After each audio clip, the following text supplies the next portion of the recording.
Bonjour et bienvenue sur le Solo, la chaîne des débutants en jeux de société moderne. Alors j'espère que vous allez tous bien depuis la dernière fois. Et les vacances approchent et quand les vacances approchent, on commence à réfléchir à quel jeu on va bien pouvoir emporter dans sa valise.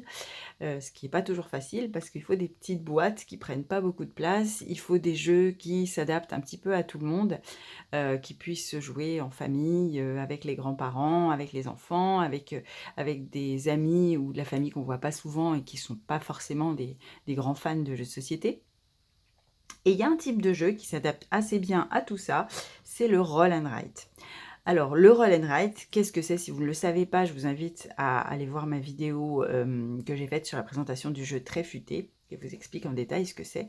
Mais en gros, le roll and write, c'est un jeu où on va lancer des dés, récupérer les résultats des dés pour cocher des cases sur une petite feuille à cocher. C'est pour ça qu'on dit roll pour rouler les dés et write pour écrire sur notre feuille. Et on va ainsi réaliser des objectifs qui vont vous permettre soit de marquer des points, soit de gagner en premier, suivant la règle du jeu choisi. Alors, je vais parler uniquement de roll and write. Je précise bien parce qu'il existe aussi des flip and write. Donc le roll, on va rouler des dés. Le flip and write, on va retourner des cartes. Flip, c'est retourner une carte. Donc, comme il y a énormément de roll and write et énormément de flip and write, je vais faire en 2 fois. Donc, il y aura un deuxième dossier prochainement, je l'espère, sur le flip and write. Mais pour l'instant, on va se concentrer vraiment sur le roll uniquement et sur des jeux qui peuvent se jouer en solo. Donc, certains jeux ne seront pas présentés parce qu'ils n'ont pas de mode solo. Et je reste toujours sur l'idée de la chaîne, de pouvoir jouer en solo ou bien de pouvoir jouer en solo pour présenter, pour s'habituer et pouvoir l'expliquer ensuite à d'autres joueurs débutants. Donc je garde toujours ce principe. Alors en faisant un petit peu le tour des roll and write que j'avais, des roll and write qui viennent de sortir, il y en a quand même pas mal. Donc ce dossier va être présenté en 2 parties. J'ai un petit peu essayé de classer par partie. Donc dans la première partie, on va voir vraiment des roll and write de base. On va en voir 8. Je vais vous les présenter rapidement, chacun avec le matériel, la règle du jeu, la façon dont ça se joue rapidement, on ne rentrera pas dans les détails. Je vais vous en présenter 8, qui sont donc des jeux basiques, qui sont faciles vraiment à expliquer, qui prennent entre 20 et 30 minutes, ce qui est le cas de la majorité des roll and write d'ailleurs. Petit jeu rapide, donc 20 à 30 minutes. Et puis vraiment des jeux dans cette première partie où en fait on va lancer les dés et on va cocher des indications indiquées sur le dé et ça ira pas trop plus loin dans la stratégie. Voilà, il y a une stratégie bien sûr, il va y avoir des combos à réaliser, c'est-à-dire des cases qui vont vous faire cocher d'autres cases, etc. si vous voulez cocher dans le bon ordre. Mais ça va pas être des jeux qui vont présenter une stratégie très importante, du temps de réflexion, etc. Dans la deuxième partie, on verra d'autres roll and write qui utilisent plus la gestion de ressources, qui utilisent plus des aspects stratégiques, qui vont demander d'être quand même des joueurs un petit peu intéressés, qui ont envie de passer du temps à réfléchir entre chaque coup, etc. Voilà, pas pour le même type de public tout à fait. Donc dans cette première partie, on va voir 8 jeux qui sont les plus abordables par la plus grande majorité de public. Et puis, à la fin de la vidéo, je vous dirai parmi les 8, quels seraient les 3 que moi je garderais dans ma ludothèque si je devais choisir et n'en garder que 3. Voilà, c'est mon avis, c'est mon style de jeu, ce que j'aime bien, mais ce ne sera pas forcément le vôtre, mais vous aurez pu vous faire votre avis auparavant. Mais voilà, ça peut aussi éventuellement vous aider à faire votre choix. Et on va commencer donc tout de suite avec le premier jeu.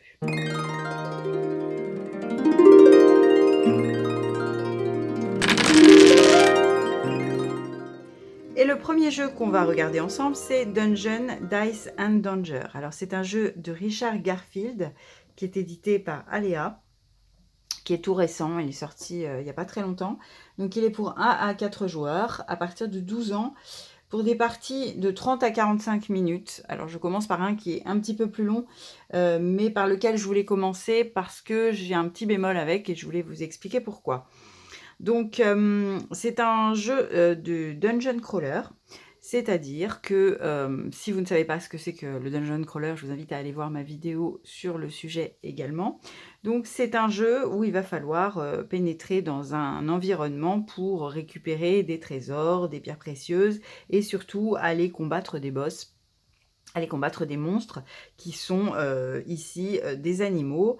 Alors ce qui est bien, c'est que dans le jeu, vous avez 4 types de fiches à cocher. Donc vous avez par difficulté croissante, d'abord la jungle, ensuite vous avez un thème maritime avec des pieuvres, ensuite vous avez un thème pyramide et désert, et vous avez un thème dinosaure.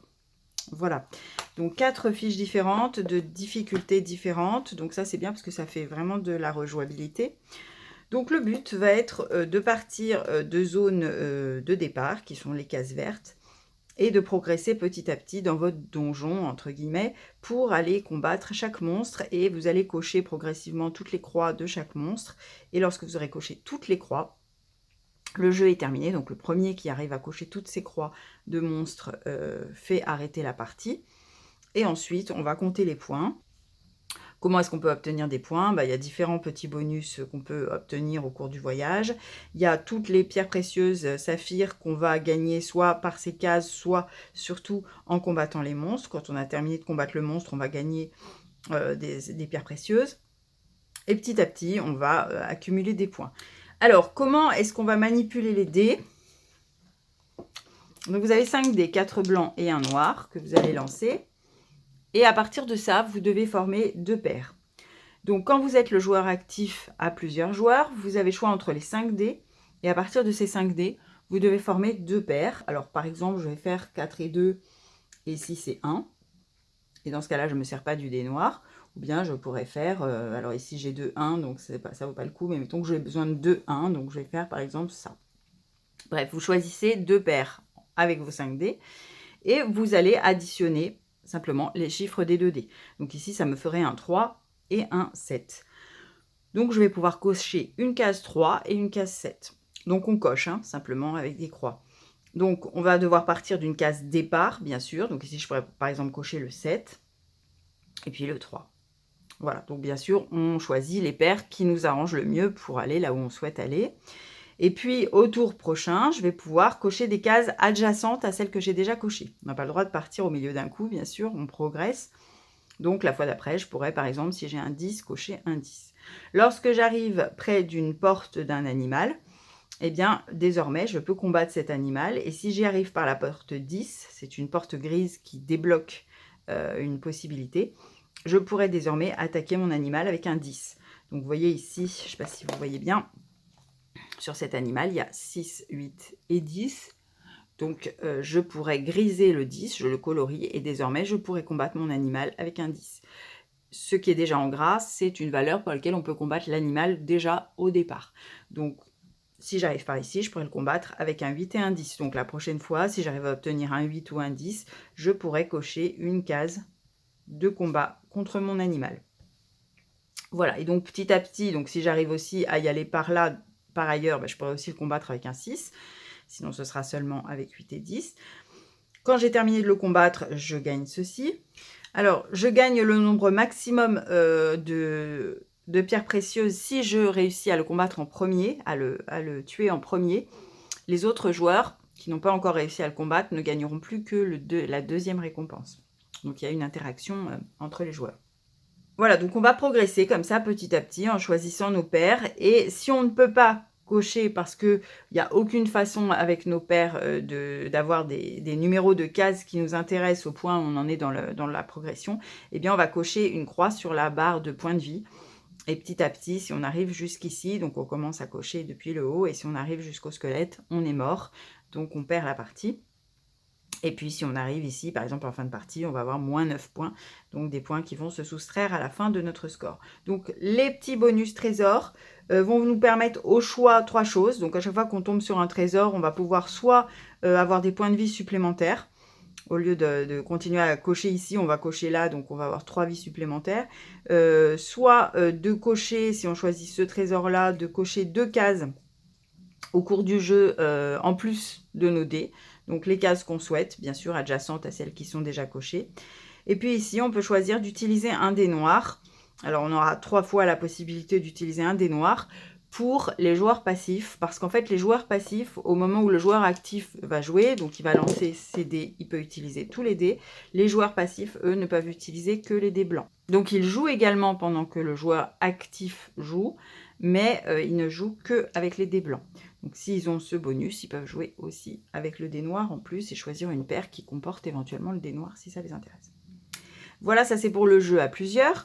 Alors maintenant le jeu solo, donc il existe un mode solo, mais le mode solo est extrêmement compliqué en fait. Je pense qu'il a été pas forcément très bien pensé, sans vouloir attaquer personne, mais il a été rajouté solo, voilà, parce qu'aujourd'hui les gens recherchent beaucoup des jeux solo, mais en fait le solo il y a quelque chose qui cloche dedans, parce qu'en fait il faut que d'abord vous ne pouvez utiliser que les dés blancs, vous n'avez pas droit aux dés noirs. Vous avez seulement 3 dés noirs possibles au cours de l'aventure. Donc à chaque fois, vous lancez malgré tout les 5 dés, mais vous n'avez droit d'utiliser le noir que 3 fois au cours de l'aventure, plus 3 fois si vous avez éventuellement un trésor. Mais vous voyez qu'il n'y en a que 2 des trésors et qu'il y a aussi ça de possible, donc c'est pas forcément ça qu'on va choisir.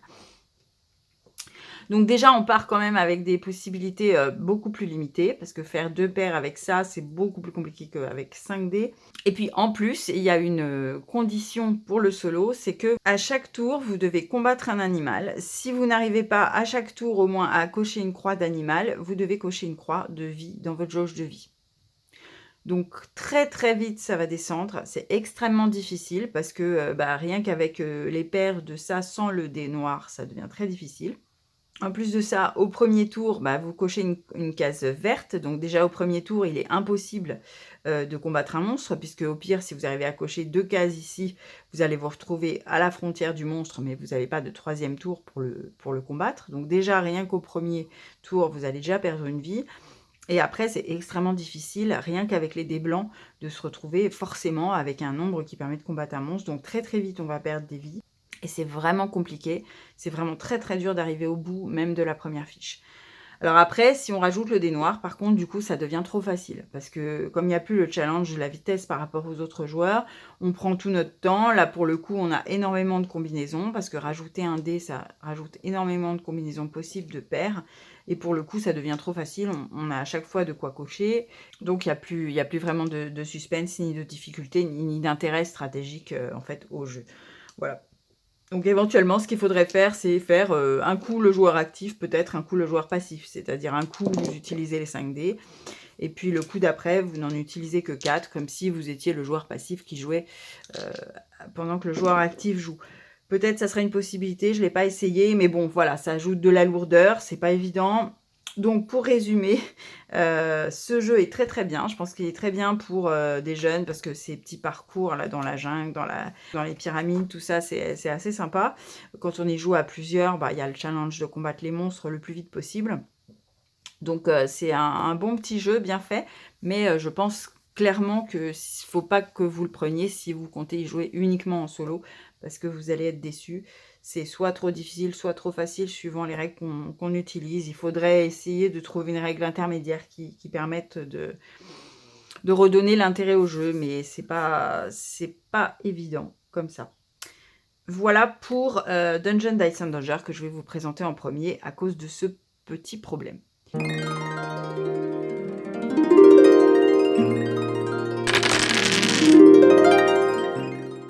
Alors, pour notre deuxième jeu, on va parler de Dice Trip. Alors, il s'agit ici de Dice Trip France, mais il existe aussi un Dice Trip Belgique et un Dice Trip Suisse, avec les cartes des pays respectifs, puisque ce jeu est édité par un éditeur suisse qui s'appelle Helvetii. Alors, c'est un jeu pour 8 à 99 ans. Vous allez voir que c'est bien adapté effectivement à toute la famille, pour 1 à 4 joueurs et pour des parties de 30 minutes maximum. Donc c'est une carte du pays considéré et sur laquelle on va devoir remplir des cases avec des nombres. Donc bien adapté comme jeu pour toute la famille, pour les grands-parents qui vont pouvoir expliquer aux petits-enfants où est-ce qu'ils ont été en vacances et où ça se trouve sur la carte, etc. Donc je trouve que c'est un jeu bien adapté pour le type d'époque des vacances. Et donc on va devoir cocher, écrire des nombres à l'intérieur des cases. de façon à essayer de constituer les routes les plus longues possibles avec des nombres croissants. Donc c'est quelque chose qui est souvent utilisé dans les roll and write. On retrouve ça dans Trek 12 qu'on verra tout à l'heure aussi. Donc on va essayer d'inscrire des nombres qu'on aura récupérés avec nos dés, et on va les inscrire petit à petit dans les cases. Alors on a le droit cette fois-ci d'inscrire où on veut. On n'est pas obligé d'inscrire sur une case adjacente à la précédente, mais il va falloir qu'à la fin tout ça se suive pour faire les routes les plus longues possibles. Donc par exemple, je ne sais pas si vous avez un 21 et que vous avez un 23, bah, vous pouvez mettre votre 21 ici, votre 23 ici, dans l'espoir d'obtenir un 22 à un moment que vous pourrez mettre. Mais ce n'est pas sûr que vous obtiendrez un jour un 22. Dans ce cas-là, votre route s'arrêtera des deux côtés, mais ne sera pas aussi longue. Donc vous pouvez utiliser des nombres croissants, c'est-à-dire 21, 32, 57, ou bien vous pouvez essayer de mettre des nombres consécutifs, donc 21, 22, 23, 24, 25, etc. Vous avez des cases colorées que vous pouvez remplir uniquement avec des combinaisons où il y aura le dé correspondant de la couleur correspondante. Et vous pouvez aussi, pour marquer des points, donc ça vous fera marquer des points ici. À chaque fois que vous remplissez une case colorée, vous allez, je vais montrer de plus près. Donc à chaque fois que vous remplacez une case colorée, vous allez cocher une case ici, ça vous fera un point. Lorsque vous utilisez un double 22, 33, 44, vous allez également pouvoir cocher une case de 1 point. Lorsque vous allez compter donc vos routes, donc, vous allez avoir 1 point par case pour votre route la plus longue, donc la plus longue de toutes celles que vous aurez faites à la fin. Pour la route des nombres consécutifs, vous allez également choisir la route la plus longue de nombres consécutifs, et suivant sa longueur, vous allez marquer un certain nombre de points qui sont écrits ici. Vous avez des zones. Donc, si à un moment donné, vous avez une combinaison de dés qui ne vous permet de remplir aucune case, eh bien, vous allez à la place écrire une croix dans la case que vous voulez. Donc, ce sera une case qui sera définitivement inutilisable jusqu'à la fin de la partie. Et si vous avez une croix dans une zone, vous voyez que vous avez 3 zones coloriées de couleurs différentes, eh bien, vous perdez le bonus de cette zone. Donc, si vous avez une zone où il vous reste aucune croix, vous avez 4 points. S'il reste 3 zones où il vous reste aucune croix, vous avez 9 points. Voilà, ici, un petit bonus encore avec les dizaines, j'en parlerai pas parce que c'est une option. Et on va faire la somme de tout ça. On a 2 possibilités au cours de la partie. On peut une fois relancer les dés qui ne nous plaisent pas, et on peut une fois utiliser un dé 2 fois à la place d'un dernier qu'on élimine. Vous avez en dessous un petit renseignement avec ce que c'est que les nombres consécutifs, puisque bien sûr on a des dés à 6 faces, donc il ne peut pas y avoir de 17 ou de 19. Donc en fait on vous rappelle que après 16, le nombre consécutif suivant sera 21, etc. 26, on passe à 31, etc. Donc on considérera que 16, 21, ce sont de nombres consécutifs. Alors comment est-ce qu'on utilise les dés dans ce jeu-là? Donc je vais lancer mes dés dans mon petit plateau. Et comment ça va se passer? On va constituer des paires, exactement comme dans Dungeon Dice and Danger. Donc j'ai 4 dés, je vais essayer de constituer 2 paires. Par exemple, celle-ci, 5, 4 et 5, 6. Mais au lieu de faire la somme entre les deux chiffres, on va utiliser le nombre qui est constitué des deux chiffres. C'est-à-dire que ici, par exemple, on aura 54 et ici 56. J'aurais pu prendre 46 et 55. D'accord? Donc, je constitue mes 2 paires comme je le souhaite. Donc, si par exemple, je prends 54 et 56 pour avoir 2 nombres qui sont déjà presque consécutifs, voilà, eh bien, je vais donc placer mon 54 et mon 56 dans ma carte. Ici, j'ai un dé bleu, donc je pourrais faire passer mon 56 dans la case bleue. Comme ça, je vais gagner 1 point puisque j'ai écrit un nombre dans une case bleue avec un dé bleu. Et puis mon 54, alors mon 54, je pourrais le placer, tiens, ici j'ai un 4 orange, je pourrais le mettre dans la case orange. Comme ça, je gagne encore 1 point parce que j'ai rempli une case orange. Et puis, ça va me permettre de garder une place si éventuellement j'avais ici un 55. J'espère bien que j'en aurai un d'ici la fin de la partie pour arriver à faire 54, 55, 56. Voilà. Donc, On va comme ça lancer à chaque fois les dés. Donc que ce soit en mode solo ou en mode multijoueur, c'est exactement la même façon de fonctionner. Il n'y a aucune différence puisque en fait on va lancer nos dés et tous les joueurs, qu'il y en ait un ou plus, va utiliser les 4 dés pour former les 2 paires qu'il souhaite. Donc chaque joueur va pouvoir prendre une paire, 2 paires différentes s'il le souhaite. Et chacun comme ça va remplir toutes ces cases jusqu'à ce que la carte soit complètement remplie. Et ensuite on va compter les points. Voilà, donc très simple, bon petit thème de vacances et bon petit thème pour jouer en famille. Facile à expliquer, bref, un petit jeu très adapté pour les vacances.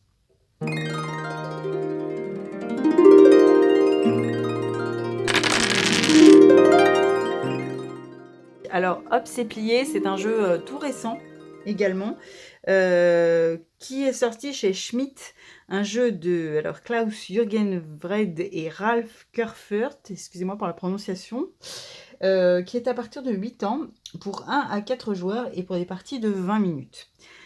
Alors, très très simple, vraiment, mais original parce qu'il va vous demander de plier des coins de votre fiche de score. Donc, c'est assez original, c'est quelque chose qu'on n'avait pas encore vu dans le domaine du roll and write.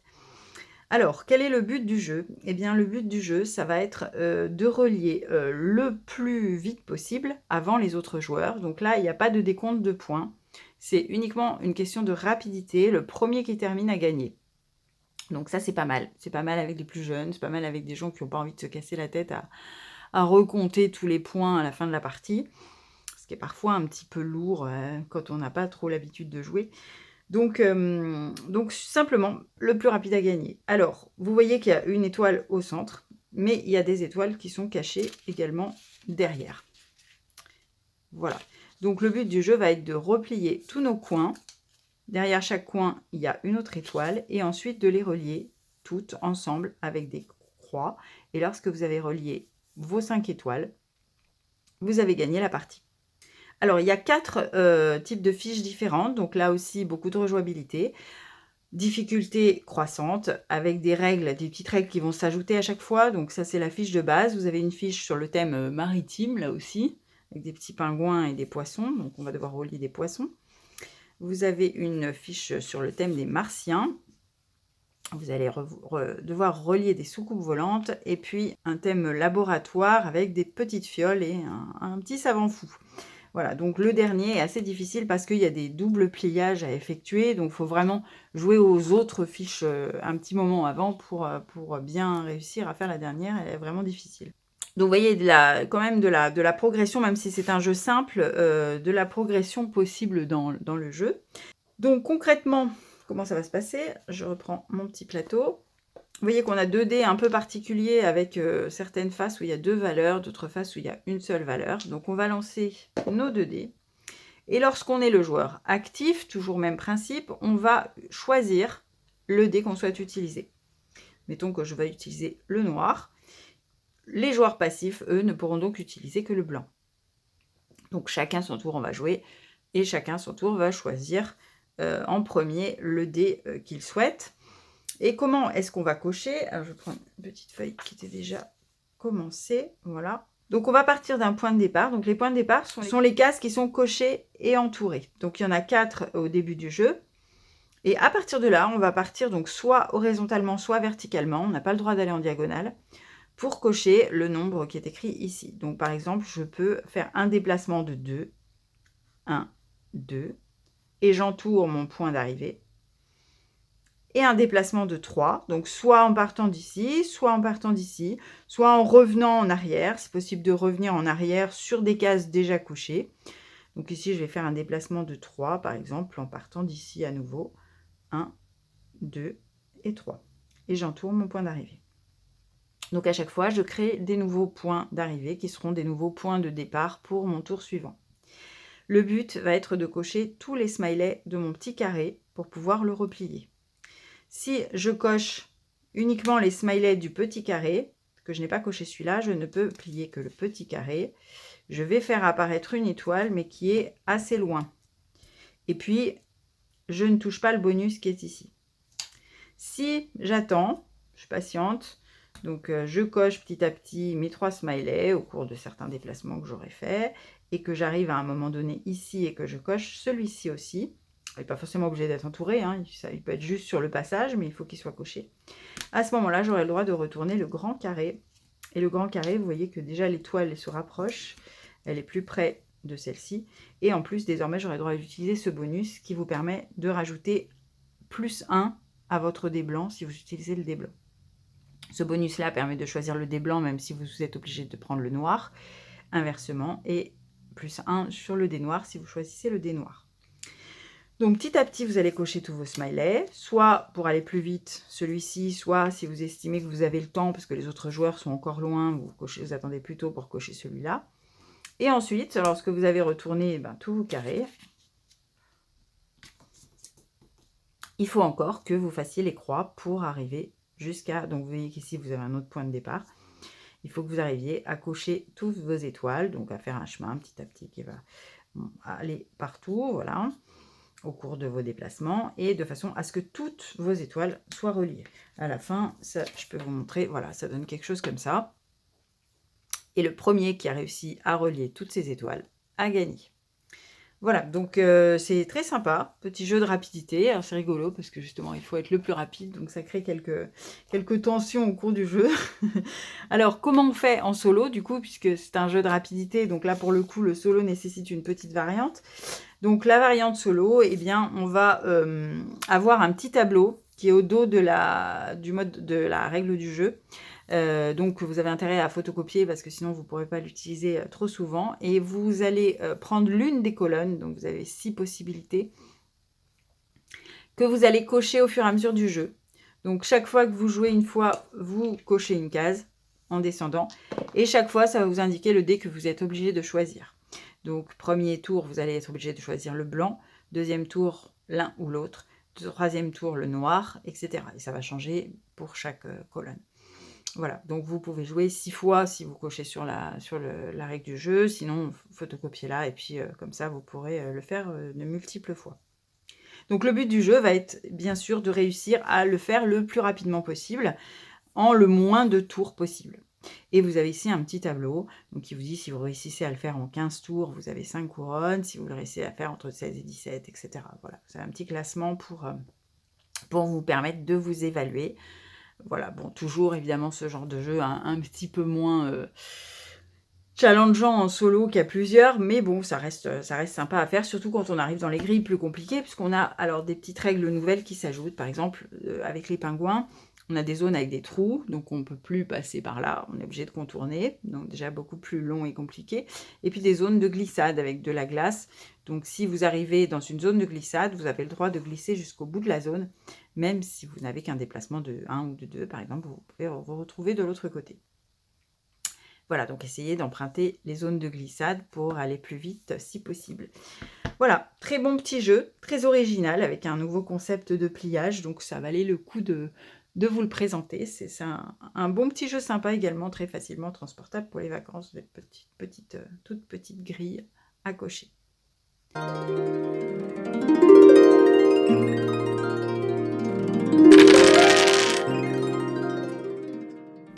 Alors, le jeu suivant que je voulais vous présenter, c'est la gamme Très Futé.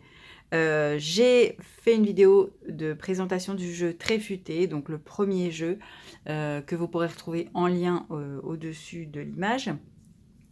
Et aujourd'hui, je vais vous présenter du coup vraiment Très Futé, qui est le deuxième. Donc il y a un ordre croissant de difficulté, hein. Donc si vous débutez, commencez vraiment par Très Futé le premier. Vous avez ensuite vraiment Très Futé, et vous avez ensuite Très Futé à la puissance 3, je crois qu'il s'appelle.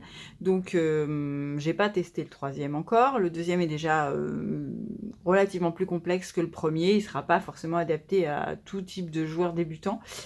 Mais bon, voilà, pour changer de ma vidéo précédente, je vous ai présenté celui-ci. Donc comment est-ce que ça va se présenter? Donc vous avez une fiche de cases à cocher avec différents pavés de différentes couleurs qui vont correspondre aux différents dés que vous avez ici.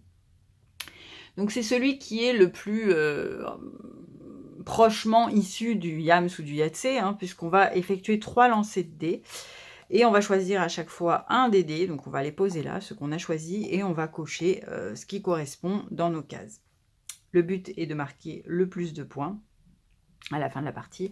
On a pour ça 6 tours, au cours desquels, comme dans beaucoup de jeux, on a un joueur actif qui va utiliser la plupart des dés qu'il souhaite, et des joueurs passifs, les autres joueurs étant passifs, et vont pouvoir récupérer un dé parmi ceux que le joueur actif n'a pas utilisé. Donc on va faire ça 6 fois de suite, et au bout des 6 tours, on s'arrête et on va compter les points. Donc dans la grille, différentes choses possibles. Chaque pavé va fonctionner d'une manière différente. Ici, par exemple, il va falloir mettre des nombres de plus en plus petits. Vous avez un petit supérieur ou égal. Donc ici, si vous mettez un 9, vous pourrez mettre qu'un 8, un supérieur ou égal. Hein, donc vous pouvez mettre encore un 9, mais bref, vous allez descendre petit à petit. Donc si vous mettez trop tôt un nombre trop petit, un chiffre trop petit, vous ne pourrez pas aller bien loin dans la case bleu. Le bleu étant utilisé toujours avec le blanc. Donc on va faire la somme du dé bleu et du dé blanc. Je ne vais pas rentrer dans les détails. Si vous utilisez un dé jaune qui est un 3, par exemple, vous pourrez cocher un 3 dans le jaune, sachant que vous commencez, alors dans vraiment très futé, vous cochez pas simplement, vous commencez à entourer le 3, et lorsque vous aurez une deuxième fois un 3 jaune, vous pourrez cocher en plus le 3. Si vous l'entourez simplement et que vous entourez toute une ligne, vous gagnez le bonus qui est au bout. Si vous cochez en plus la case, vous compterez le nombre de cases que vous avez cochées à la fin et vous avez des points. Toutes les indications de points sont toujours indiquées avec ces petites étoiles. Vous saurez en fonction du nombre de cases cochées à la fin combien vous aurez de points. Donc chaque couleur fonctionne différemment. Ici, vous avez des soustractions à faire entre les deux nombres que vous avez écrits ici, qui vont être multipliés auparavant par des coefficients qui varient. Voilà, et à chaque fois, vous avancez donc dans vos lignes, dans vos cases, et à chaque fois que vous allez compléter des lignes, des colonnes, etc., vous allez en plus gagner des combos qui vont vous permettre au cours de votre tour de cocher une case supplémentaire. Donc si au cours de votre tour, vous arrivez à cocher la fin de cette colonne, ben vous allez gagner le droit de cocher, de remplir ici une case verte avec le nombre de votre choix. Les renards vont vous faire gagner des points à la fin. Ici, vous avez des petits bonus avec, vous pouvez rejouer une fois de plus, vous pouvez relancer les dés s'ils ne vous plaisent pas. Donc voilà, à chaque fois, vous allez accumuler tout ça, vous allez avoir plein de petits bonus, plein de petits combos, ce qui fait que à la fin de la partie, quand vous commencez à remplir beaucoup de colonnes, beaucoup de lignes, beaucoup d'objectifs, ici, si vous arrivez par exemple à cette case, vous allez pouvoir également cocher une case jaune supplémentaire pendant votre tour. Donc petit à petit, au fur et à mesure que vous remplissez, vous avez de plus en plus de combos, c'est une escalade. Et parfois, pendant votre tour, au lieu de cocher simplement vos 3 dés, vous allez en cocher 6 ou 7. Et ça, c'est extrêmement satisfaisant dans ce jeu, c'est vraiment très très chouette. Donc au niveau des dés, comment ça fonctionne? Eh bien, à votre tour de joueur actif, vous allez lancer, donc c'est bien, ils ont même prévu un petit plateau de lancer, vos 5 dés. Et la chose qu'il n'y a pas dans le Yams ou le Yahtzee, dont ce jeu est directement inspiré, hein, la seule chose qu'il n'y a pas, c'est que vous allez perdre des dés. C'est-à-dire que si vous choisissez par exemple d'utiliser votre dé rose, donc c'est celui-là que vous allez utiliser en premier, parce que vous avez besoin d'un 3 rose, eh bien vous allez perdre l'usage de tous les dés qui sont inférieurs, dont la valeur est inférieure strictement, vous gardez le 3, à la valeur du dé que vous avez choisi. Donc ceux-là ne sont plus utilisables. Donc la prochaine fois, vous n'allez relancer que ces 3-là. Donc mettons que la deuxième fois, je souhaite utiliser le dé blanc. Eh bien du coup, je vais perdre la possibilité d'utiliser le bleu à mon 3e tour. Le blanc, je n'ai pas dit, étant un joker, vous pouvez l'utiliser comme un dé de n'importe quelle couleur.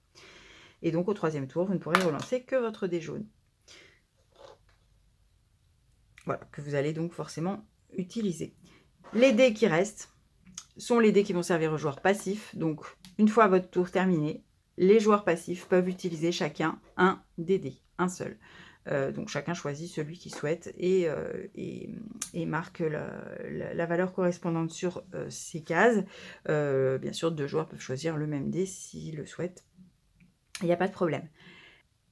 Voilà, lorsque la partie est terminée, on compte les points et celui qui a le plus de points a gagné. En solo, comment ça va se passer? Eh bien, tout simplement, on va faire à chaque manche, donc il y a 6 manches, le tour du joueur actif, donc qui est un tour normal de jeu où vous allez éliminer vos dés, choisir ceux que vous souhaitez. Et ensuite, un tour de joueur passif, au cours duquel vous allez lancer tous vos dés. Et vous allez sélectionner uniquement les 3 plus faibles valeurs. Donc ici, ça sera ça. S'il y a des valeurs égales possibles, on va prendre le dé qui est le plus proche du plateau, on vous dit, lors du lancer. Et avec ces 3 dés, vous allez en choisir un seul, comme si vous étiez un joueur passif, et vous allez cocher la case.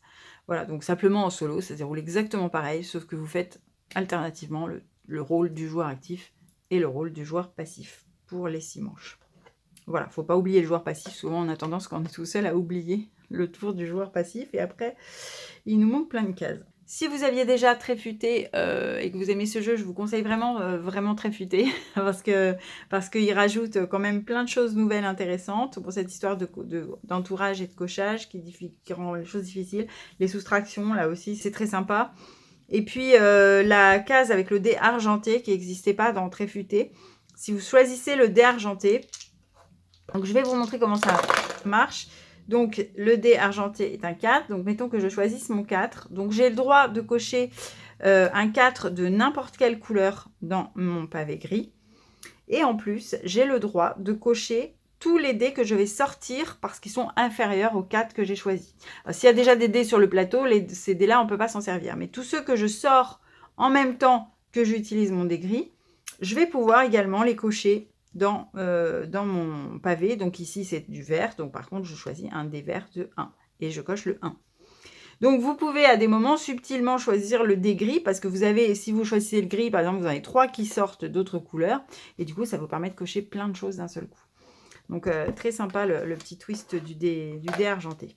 Donc c'était vraiment Tréfuté qui reste vraiment un classique du genre et qui est très bien fait, qui plaira à tout le monde, qui nécessite quand même pas mal de travailler ses méninges.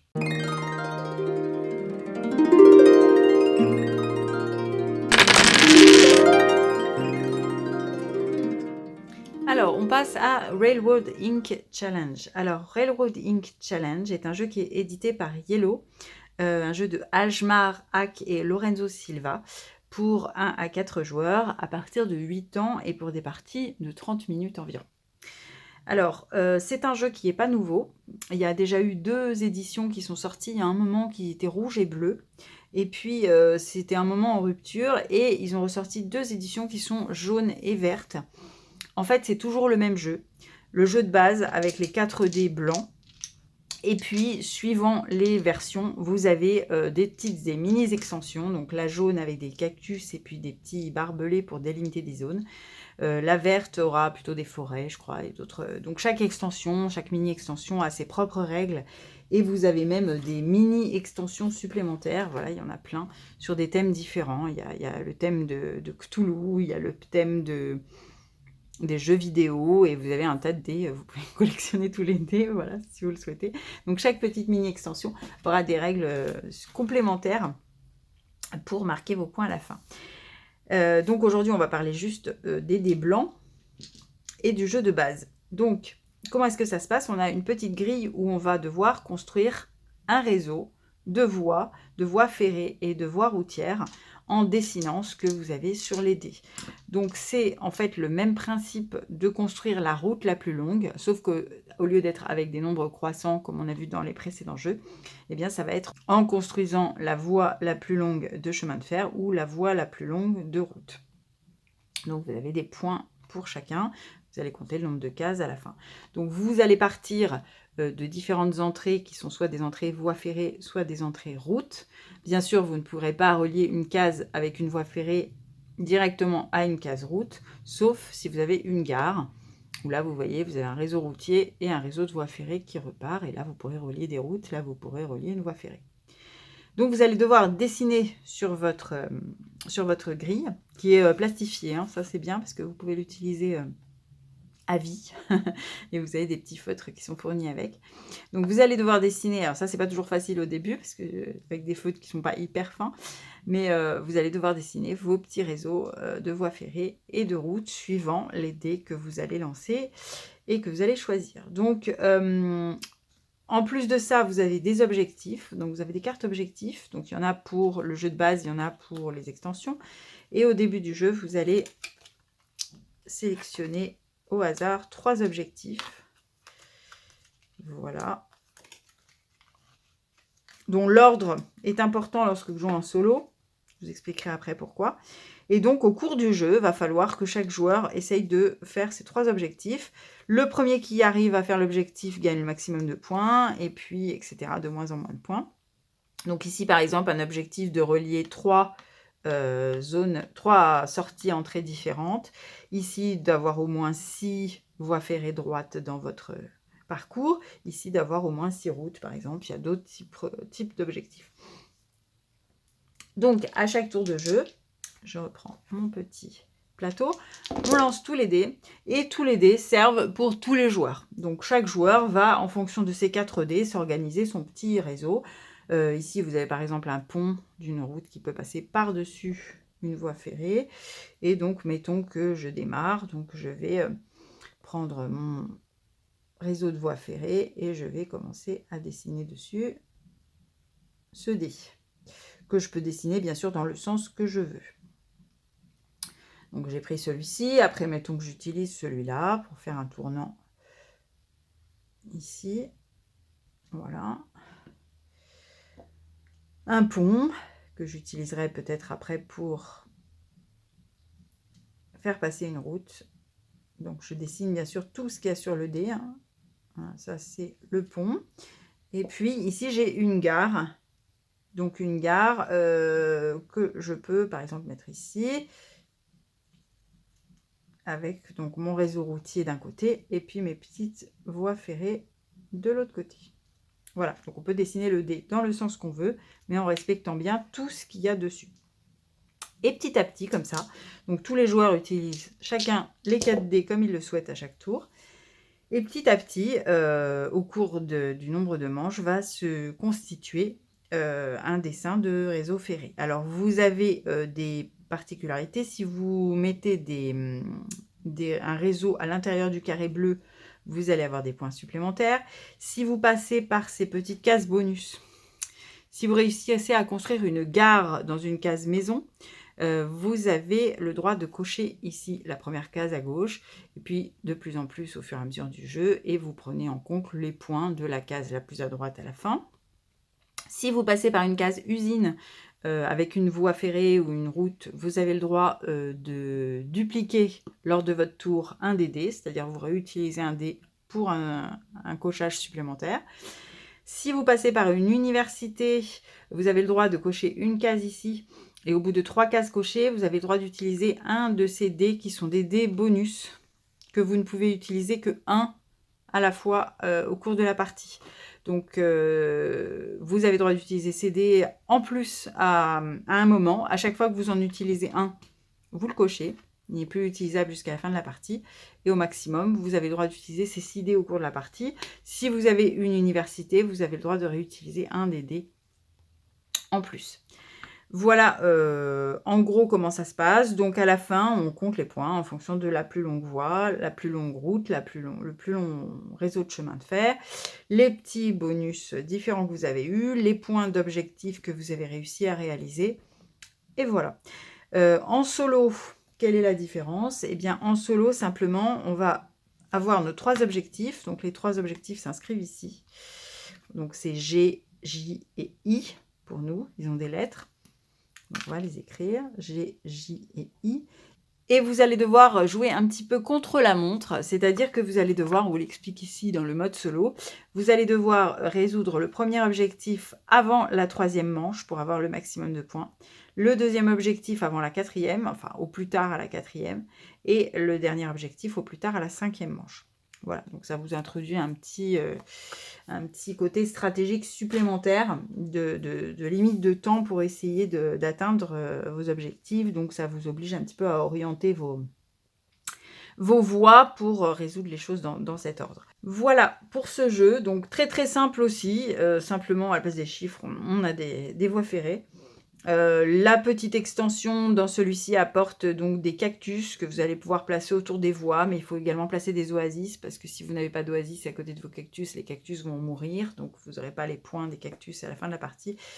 Donc voilà, des petites choses comme ça, donc qui sont différentes suivant les petites mini-extensions que vous prenez et suivant la version de base que vous prenez. Voilà pour Railroad Ink Challenge.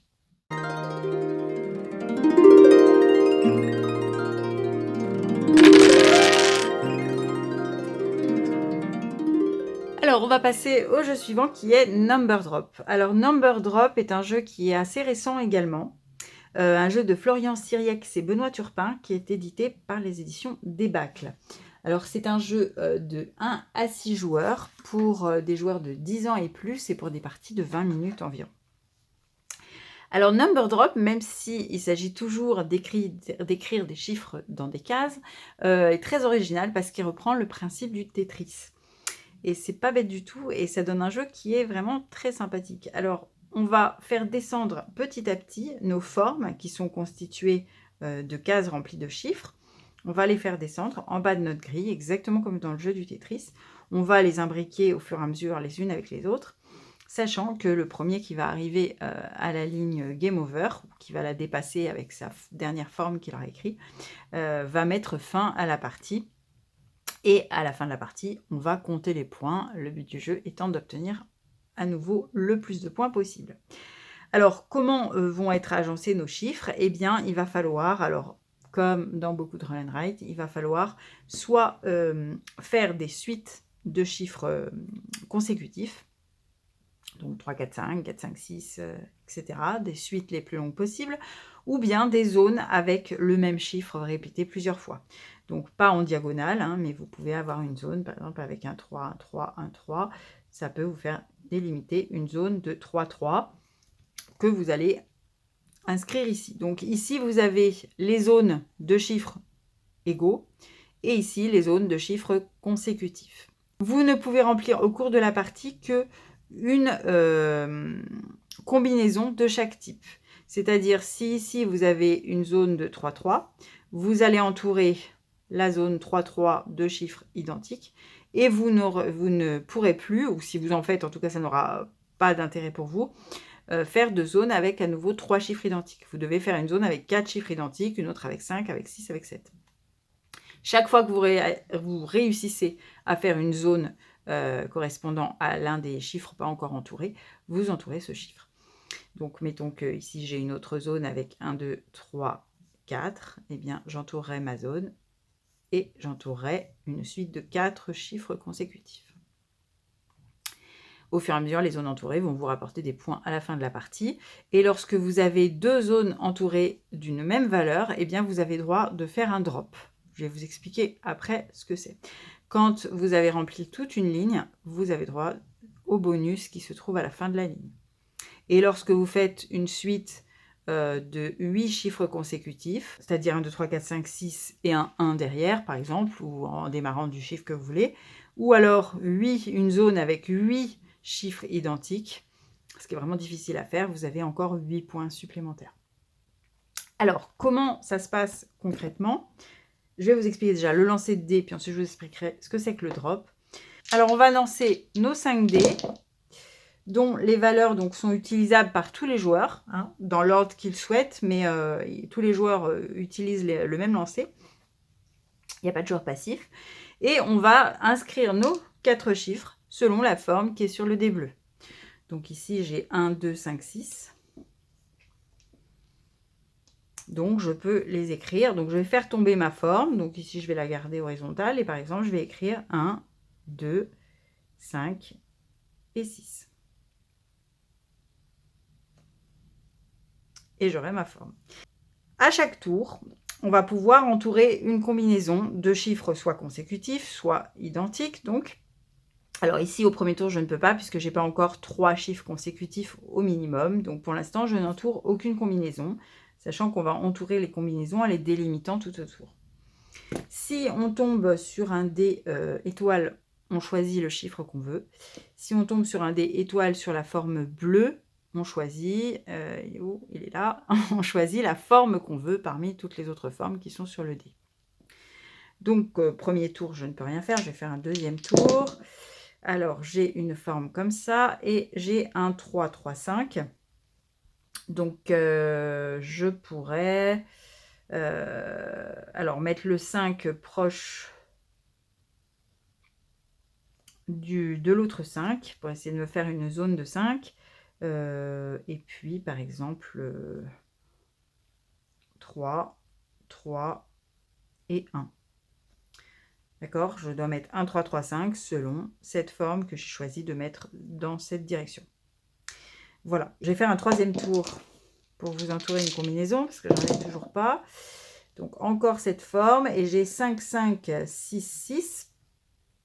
Donc, bah, cette fois-ci, je vais venir mettre ma forme de cette façon, en mettant les 2 5 en dessous, et les 2 6, bah, par exemple ici, tiens, ici et ici.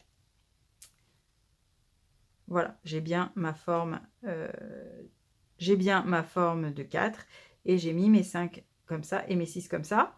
Donc cette fois-ci, je vais pouvoir entourer une combinaison. Alors à chaque tour, je ne peux entourer qu'une seule combinaison. Donc je vais choisir d'entourer par exemple les 5. Donc j'ai 4 5. Donc je vais pouvoir entourer le 4 dans la zone des nombres, des chiffres identiques.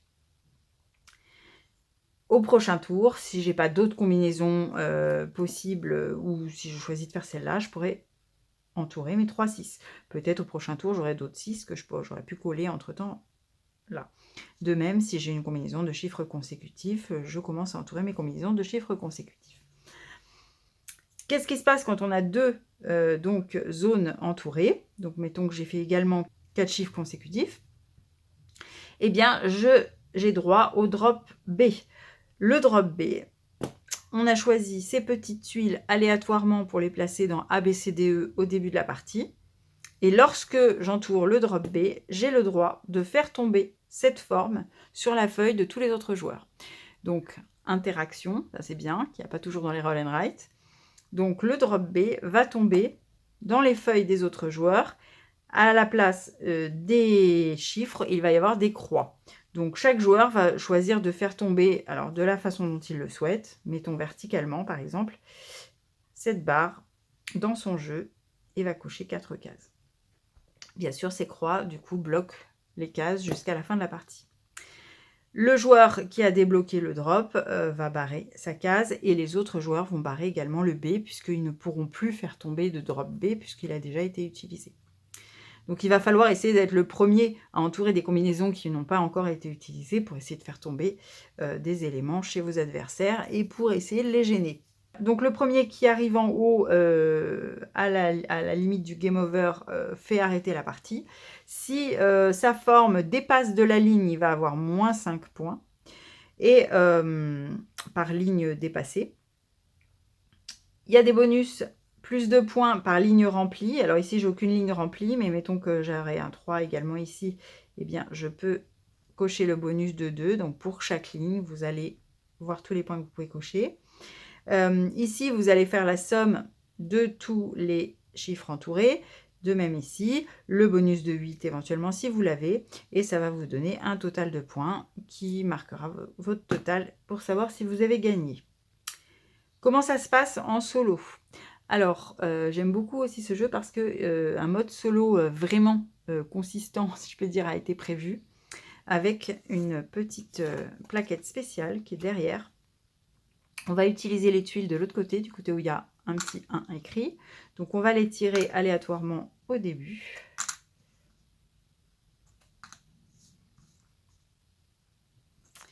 Et on va jouer un petit peu contre la montre, parce que petit à petit, nos tuiles vont descendre. Et quand elles vont descendre jusqu'en bas, ça va faire un drop dans notre grille. Donc, à chaque tour, comment ça va se passer? À chaque tour, on lance les dés. Et avant de remplir nos cases, on fait descendre une tuile au choix. Donc, au choix, en fonction de ce qui nous arrange le mieux quand même. Donc, mettons que je descende celle-ci. Et ensuite, je fais descendre une tuile si j'ai une étoile parmi mes dés. Donc, si j'ai une étoile parmi les roses, je fais descendre la tuile de la forme qui est indiquée sur le dé. Si j'ai une étoile sur mon dé, je fais à nouveau descendre la tuile que je veux parmi les tuiles.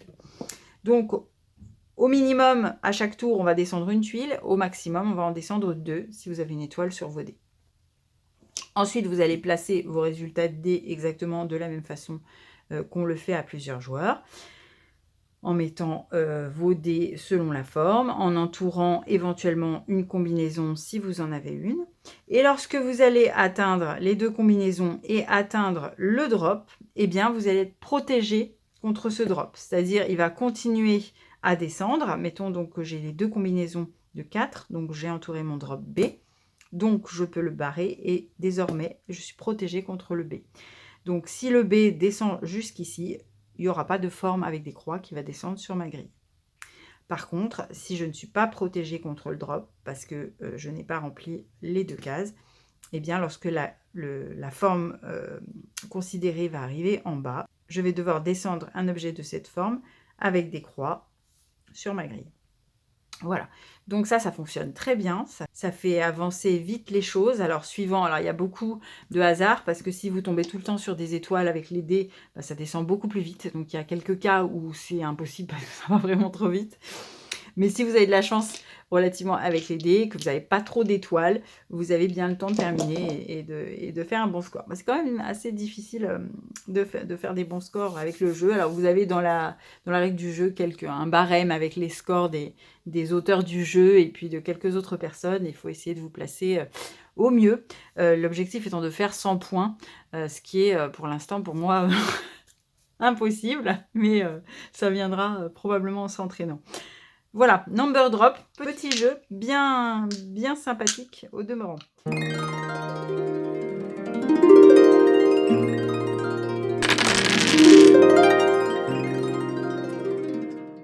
Alors on passe à Trek 12 Amazonie, qui est un jeu de Bruno Catala et de Corentin Lebras, édité chez Lumberjacks pour 1 à 50 joueurs, parce qu'il y a 50 fiches, donc au maximum on peut y jouer à 50 en même temps. Des joueurs de 8 ans et plus pour des parties d'environ 15 minutes, donc assez rapide. Donc il existe une version originale de Trek 12 qui se passait en montagne. Et donc une nouvelle version est parue depuis, qui est Trek 12 Amazonie, qui rajoute un petit peu des petites choses supplémentaires au jeu de base, avec de l'exploration, la rencontre d'animaux sauvages, on va voir tout ça. Donc comment est-ce que ça se présente? C'est toujours le même système pour le jeu de base. Donc on a une grille, ça c'est la grille de départ. Elle va s'enrichir par d'autres grilles au cours du jeu. Et donc sur cette grille, on va devoir placer des nombres, alors soit toujours de la même façon, des nombres consécutifs, ou alors des zones de nombres identiques, exactement comme dans le jeu qu'on a vu auparavant. Donc vous avez ici le notage des points pour les zones de chiffres consécutifs et ici pour les zones de chiffres identiques. On va partir à partir d'une première case qu'on choisit et à partir de là, on ne pourra noter que des cases adjacentes à la case de départ, comme dans beaucoup d'autres jeux également. Donc au niveau des dés, comment ça va se passer? On a donc 2 dés. Et on va pouvoir les utiliser alors de différentes manières. Donc à chaque tour, on va lancer nos 2 dés. Par exemple 3 et 5. Et je vais pouvoir utiliser mes 2 dés, soit, vous avez ici les différentes possibilités, soit en prenant le plus petit des deux, donc je vais inscrire un 3, soit en prenant le plus grand des deux, soit en prenant la soustraction des deux, donc 5 moins 3, ce qui me fera un 2, l'addition des deux, ce qui me fera un 8, ou la multiplication des deux, ce qui me fera un 15. Sachant qu'on ne peut pas noter un nombre au-dessus de 12, donc le 15, vous ne pouvez pas le faire dans ces conditions, avec ces chiffres-là en tout cas. Chaque fois que vous choisissez une opération lors d'un tour, vous cochez votre opération, vous ne pourrez plus l'utiliser au prochain tour. Donc petit à petit, votre grille va se cocher, et lorsqu'elle est complètement cochée, le jeu se termine. Dans Trek 12 Amazonie, ce qu'il n'y avait pas dans le premier Trek 12, vous avez des fleuves. Pour pouvoir écrire des chiffres sur les fleuves, vous devez utiliser ces cases.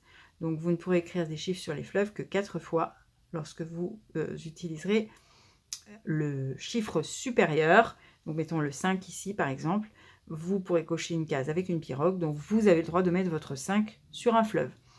Vous pouvez le mettre aussi sur une case jungle, il n'y a pas de problème, mais vous avez la possibilité de mettre aussi sur un fleuve.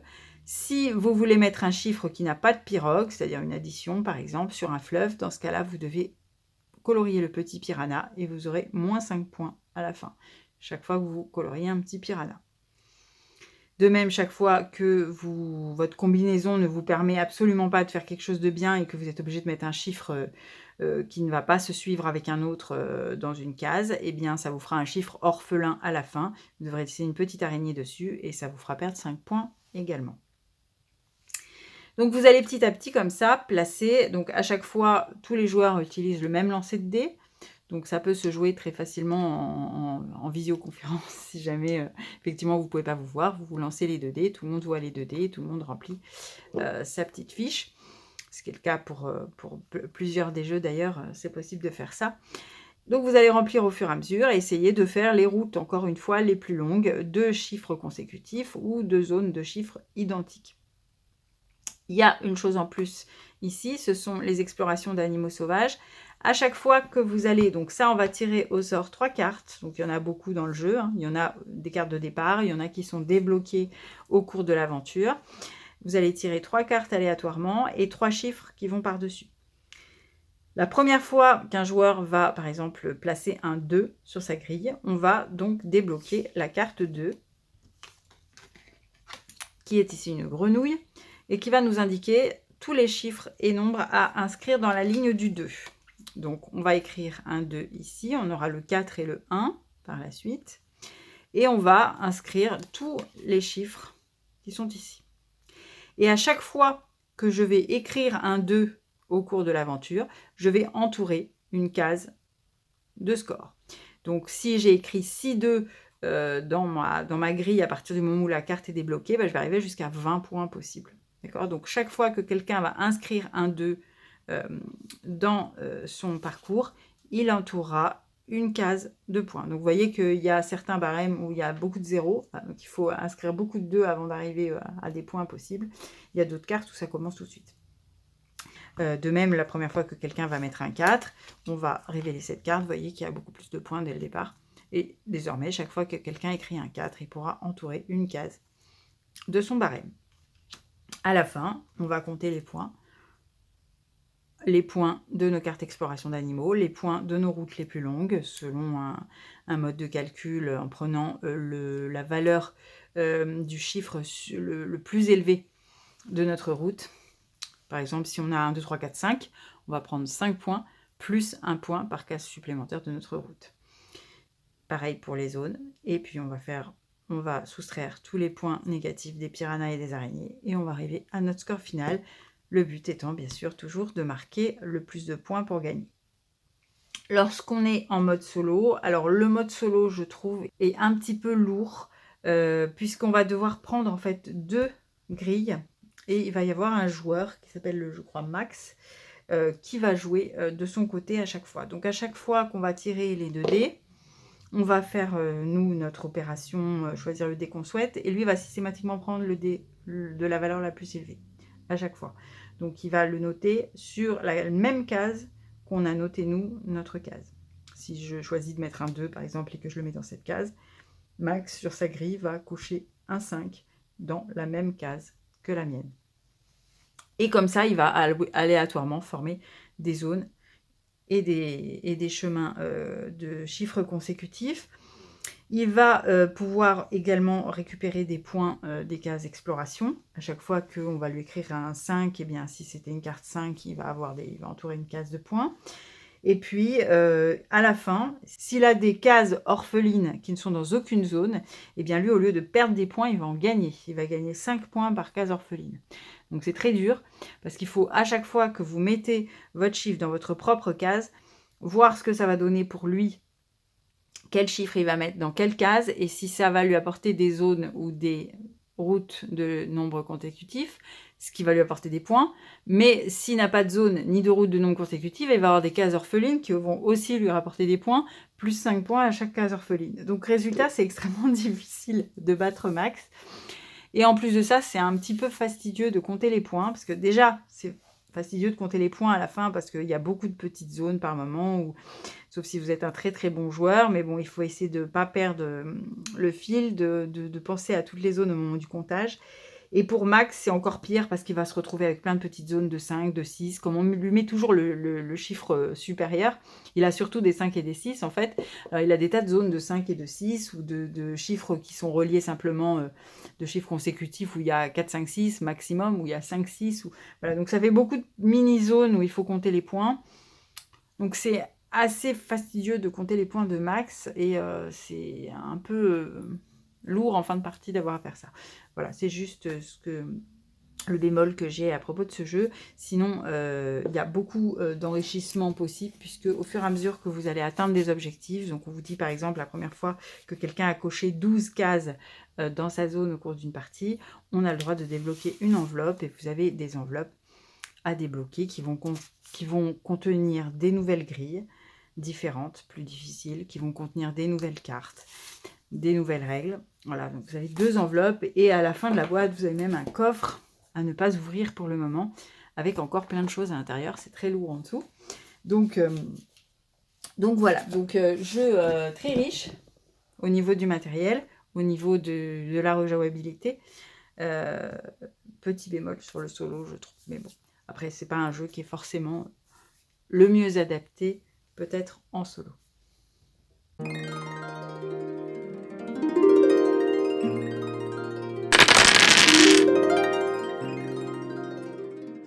Alors, on va terminer la première partie de ce dossier avec un jeu qui s'appelle Rolling Realms, qui est édité à l'origine par Stonemaier Games, un jeu de Jamie Stegmaier, et édité en France par Matago. Alors, c'est à partir de 14 ans et plus, parce que c'est vrai que c'est un petit peu complexe, il y a beaucoup de petites règles différentes. Bon, cela dit, je pense que ça peut être avant 14 ans malgré tout, hein. Ça peut être à partir de 10-12 ans, je dirais, suivant l'habitude des joueurs, pour 1 à 6 joueurs et pour des parties de 30 minutes. Alors, la particularité de Rolling Realms, c'est que c'est un jeu qui a été fait au départ, qui a été conçu par Jamie Stegmaier en print and play pendant le confinement, pour faire un petit cadeau sympathique à tous les confinés pour qu'ils puissent jouer ensemble en visioconférence, puisque en fait, on va avoir des petites cartes individuelles avec des choses à cocher dessus, et tout peut se faire avec 2 dés qu'on va lancer, qu'on peut très bien lancer effectivement devant un écran, et tous les gens qui participent vont pouvoir récupérer les résultats des dés pour cocher sur leur propre carte. Donc au départ, c'était un print and play, et puis ça a été imprimé à la fin du confinement en jeu. Et donc la particularité également de ce jeu, c'est que chaque petite mini-carte va reprendre le thème d'un des jeux édités par Stonemaier Games. Donc vous en avez peut-être entendu déjà parler, certainement si vous êtes déjà des grands joueurs. Donc il y a Tapestry, il y a Charterstone. Vous avez comme ça 11 cartes: My Little Sight, The Society, Wingspan, Between Two Cities, Sight, Between Two Castles et Viticulture, qui sont pour certains des jeux très prisés de cet auteur, Jamie Stegmaier. Vous avez même des petits bonus avec des cartes supplémentaires pour des jeux qui sont sortis depuis l'édition de Rolling Realms. Ces bonus ne sont pas disponibles en France, je crois. Je les ai remarqués que sur des sites aux États-Unis. Mais bon, ça viendra peut-être un jour. Et donc, chaque petite carte va nécessiter de cocher des choses selon un thème qui rappelle un petit peu le thème de chaque jeu créé par l'auteur. Voilà, donc c'est assez rigolo, parce qu'en plus, si vous connaissez les autres jeux, ça rappelle des petites choses. Bon, c'est très léger hein, comme rappel, mais chaque carte fonctionne d'une façon différente pour marquer des points et des objectifs et gagner des petites ressources. Donc, à chaque jeu, on va choisir 3 cartes. Donc, les 3 mêmes cartes pour tous les joueurs. Et puis, on a donc 2 gros dés magnifiques. On a une petite carte qui va nous servir à inscrire les scores des dés. Donc, à chaque fois, on va lancer 2 dés, on va écrire les 2 chiffres. Et on a donc 9 tours de jeu. Lorsque le 9e est rempli, on arrête la partie et on va compter les points, puisque le but étant à nouveau de marquer le plus de points. C'est prévu de jouer en 3 manches, et au bout des 3 manches, on va faire la somme du total des points des 3 manches. On a également une petite carte, alors tout est plastifié, hein, vous avez des petits feutres et même des petits chiffons pour nettoyer à la fin, c'est très bien fait. Donc ici, vous avez votre carte de ressources. Donc au fur et à mesure que vous allez cocher des cases, vous allez gagner des ressources que vous allez entourer sur votre petite carte et qui vont vous donner des pouvoirs. Donc à chaque fois, par exemple, que vous avez 2, donc si vous avez gagné au cours de votre jeu 2 citrouilles, eh bien vous pouvez utiliser 2 citrouilles, par exemple, pour modifier un dé de plus ou moins 1. Donc à ce moment-là, vous les barrez et vous modifiez votre dé de plus ou moins 1 lors de votre tour. Si vous avez 3 citrouilles, vous pouvez modifier un dé de plus ou moins 1 et cocher 2 dés dans la même carte, ce qui n'est normalement pas possible. Les 2 dés doivent être cochés dans des cartes différentes à chaque tour de jeu. Si vous avez 2 cœurs, vous gagnez une copie d'un dé, etc. Je ne vais pas vous citer toutes les possibilités, mais voilà. Donc vous allez accumuler des ressources au fil de vos cochages que vous pourrez utiliser également pour vous aider par la suite. Donc il va y avoir des combos et une escalade à des moments d'utilisation de ressources pour jouer plusieurs fois, plus que vos 2 cochages normaux à votre tour de jeu. Donc je ne vais pas vous expliquer les règles pour toutes les cartes, puisque chaque carte est différente.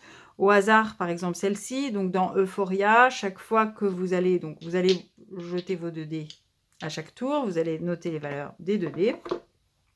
Mettons que j'ai 5 et 3. Et vous allez cocher un 5 et un 3 dans 2 cartes différentes. Pas les 2 dés dans la même, sauf cas particulier qu'on vous indiquera à ce moment-là. Donc ici, par exemple, si je choisis de mettre un 5 sur cette carte-là, je vais cocher mon 5. Et ici, on vous dit que si la somme de toutes vos cases est entre 1 et 3, vous allez gagner une pièce. Si la somme est entre 4 et 10, vous allez gagner une étoile.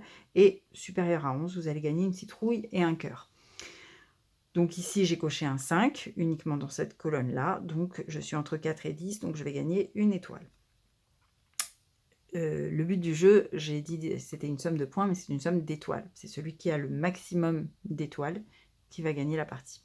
Cette carte, en plus de ça, vous permet, si vous avez 2 dés de même valeur, mettons qu'on ait eu 2 5, de cocher les 5 dans les 2 colonnes, tout en gardant votre deuxième 5 pour une autre carte. Et dans ce cas-là, vous pouvez gagner le bonus de la somme de ce pavé-là, plus le bonus de la somme de ce pavé-là. Donc petit à petit, votre somme va augmenter. Il ne faut pas aller trop vite. Il va falloir commencer par cocher des petits chiffres pour pouvoir avoir toujours des sommes qui sont entre 4 et 10 pour gagner le maximum d'étoiles. Puis quand vous aurez dépassé, vous gagnerez des citrouilles et des cœurs, ce qui peut quand même vous servir. Alors, deuxième carte ici, c'était Charterstone. Alors, Charterstone, elle est un petit peu complexe aussi comme règle. Donc, admettons que, on va jeter les dés, on a un 6 et un 1. Que je veuille cocher la case 1 pour cette carte. Donc, 1, je vais gagner une citrouille. Et je vais noter dans la caisse, dans le jeu de Charterstone, il y a des caisses avec des caisses qu'on peut ouvrir au cours du jeu pour récupérer des nouveaux avantages. Donc, ça rappelle le thème du jeu. Je vais cocher, donc j'ai coché le 1 pour mon dé utilisé. Et je vais écrire dans la caisse le 6. Le 6 étant toujours utilisable dans une autre carte. Il ne sert ici qu'à titre indicatif. Et puis plus tard dans le jeu, mettons que je joue un 3 et un 6. Je peux cocher mon 3, récupérer un cœur, et puis noter à nouveau mon 6 qui peut me servir également pour une autre carte. Si au cours du jeu, je tire ensuite un 6 et un 2, mettons, eh bien je peux cocher tous mes 6 grâce à ce 6. Je vais barrer tous mes 6 et je barre pour chaque caisse cochée, je gagne une étoile. Donc le but serait d'essayer à chaque fois, lorsqu'on a des combinaisons avec un chiffre et un 6, par exemple, si j'ai choisi les 6, pour mettre le plus de 6 possible. Et ensuite, lorsque je vais tirer un 6, je vais barrer d'un seul coup toutes les caisses qui ont un 6 et gagner autant d'étoiles correspondantes. Voilà. Puis ici, Tapestry. Alors là, c'est un petit carré avec des cases à cocher comme des polyomino. Donc, si vous sortez par exemple un 5, eh bien, vous allez noircir dans votre petite grille les petits carrés selon cette forme.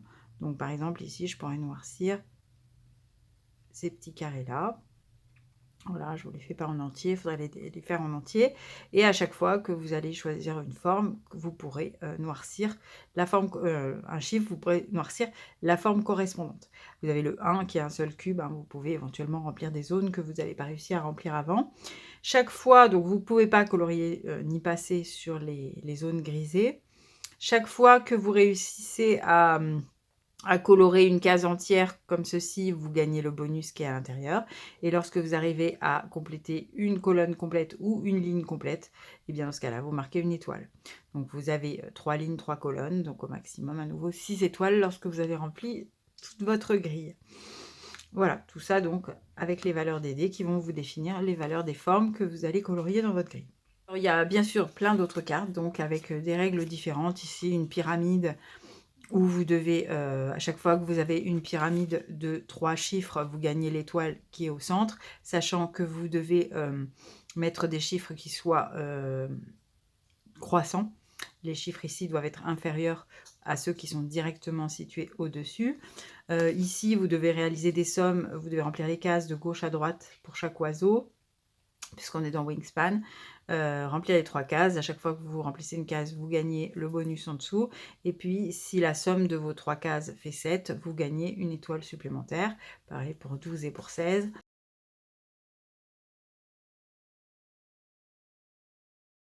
Etc.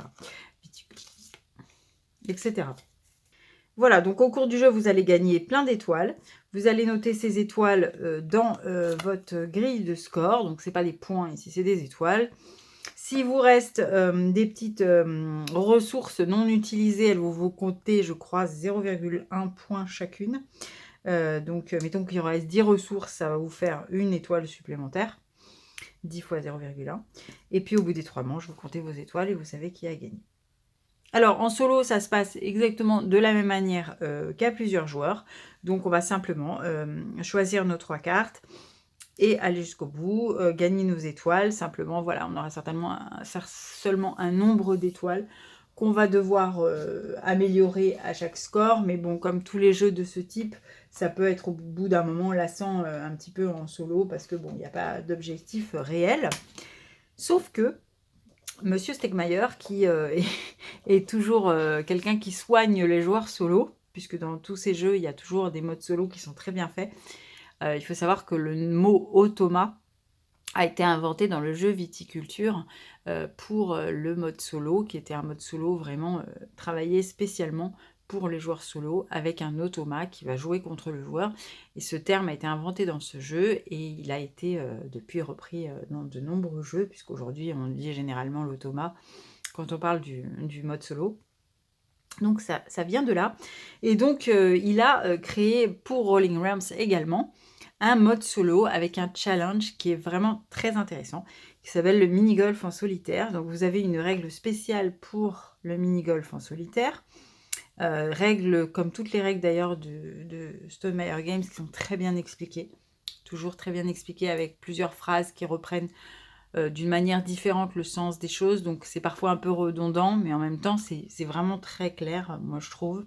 Et donc ici, une règle spéciale pour le mini-golf en solitaire. Alors comment ça va se passer? Bon, c'est pas un mini-golf où on va taper dans une balle, mais on va à chaque fois avoir 3 cartes qui vous seront données selon un objectif, avec des règles spéciales et avec un objectif à chaque fois à atteindre. C'est ce qui va représenter chaque trou de notre mini-golf. Donc on a une grille qui est avec, qu'on peut faire en mode facile, normal ou difficile. Les 18 trous qui correspondent à 18 parties dont les objectifs sont fixés dans la règle. Donc chaque partie, on va vous dire pour un Liberty, par exemple, vous allez prendre telle carte et telle carte. Vous avez telle règle qui s'ajoute aux règles de base. Et votre objectif, c'est par exemple d'avoir 13 étoiles au minimum à la fin de la partie.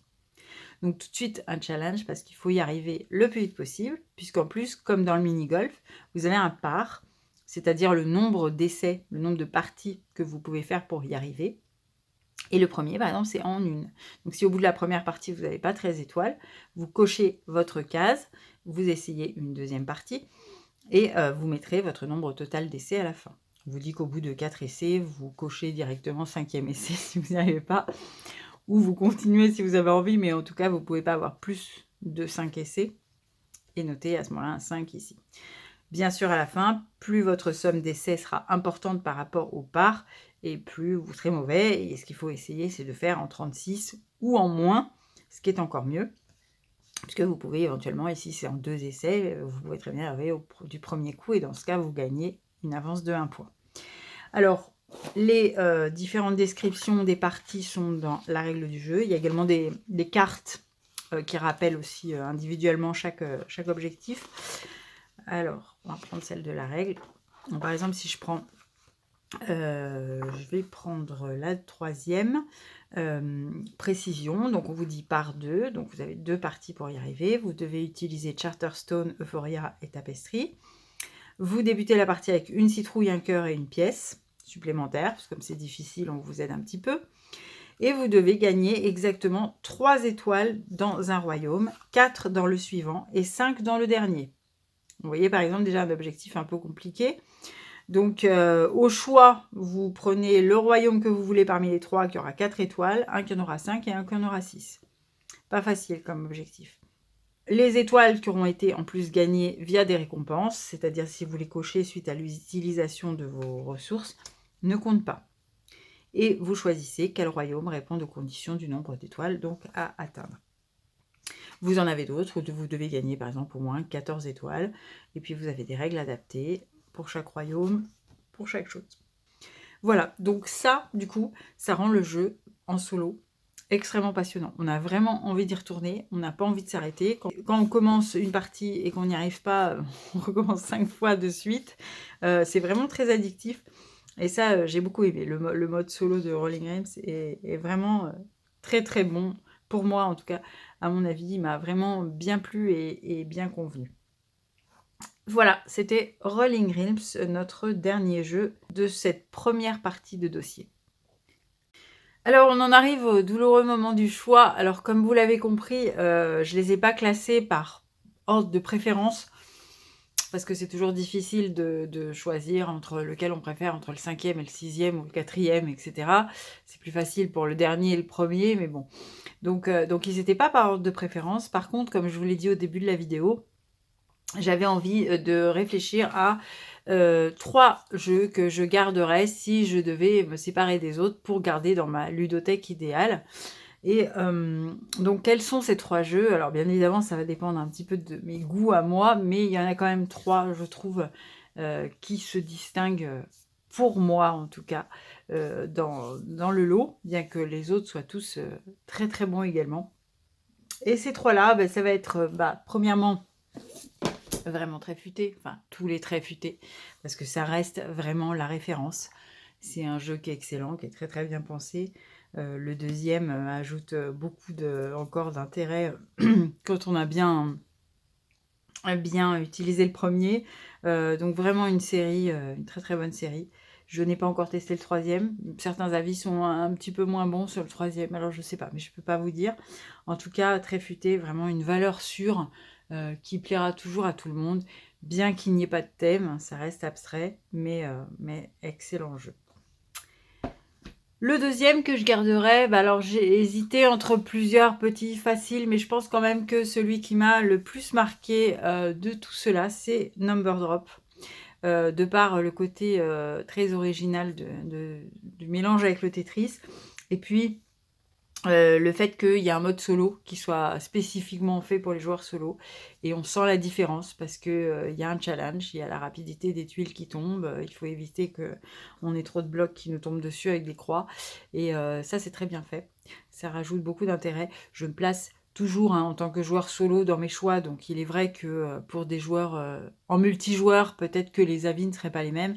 Mais en tout cas, pour les joueurs qui ont tendance à jouer pas mal en solo, c'est un très bon jeu à mon avis. Et puis le dernier, c'est Rolling Realms. Vous avez compris que j'avais aussi beaucoup aimé le challenge solo de Rolling Realms. Donc ce sera mon 3e jeu que je garderai dans ma ludothèque idéale. Voilà, sachant que tous les autres sont très bons et originaux également. Il y a des très bonnes choses dans tous. Il y en a qui sont peut-être plus adaptés pour un mode multijoueur. Mais en tout cas, tous, ils sont vraiment très très bien pour l'objectif des vacances, pour l'objectif de jouer tous ensemble. Voilà, très bon petit jeu de roll and write. Donc dans la deuxième partie, on verra des roll and write qui demandent déjà un peu plus de stratégie, de temps de réflexion, qui sont destinés à des joueurs un petit peu plus habitués. Et en attendant, en commentaire, n'hésitez pas si vous souhaitez que je fasse une partie, une vidéo d'une partie de l'un des jeux. Une partie complète pour mieux vous rendre compte. Je pense que j'ai assez bien montré le principe, donc ça devrait peut-être pas être nécessaire, mais si jamais il y en a un qui vous plaît particulièrement et que vous avez envie de voir comment ça se passe en vrai, n'hésitez pas, dites-moi en commentaire. N'hésitez pas à mettre un pouce en l'air si ça vous a plu, à vous abonner si vous n'êtes pas abonné pour découvrir bientôt la deuxième partie de ce dossier. Et puis, je vous souhaite une très bonne fin de journée et je vous dis à très bientôt sur Ludisolo.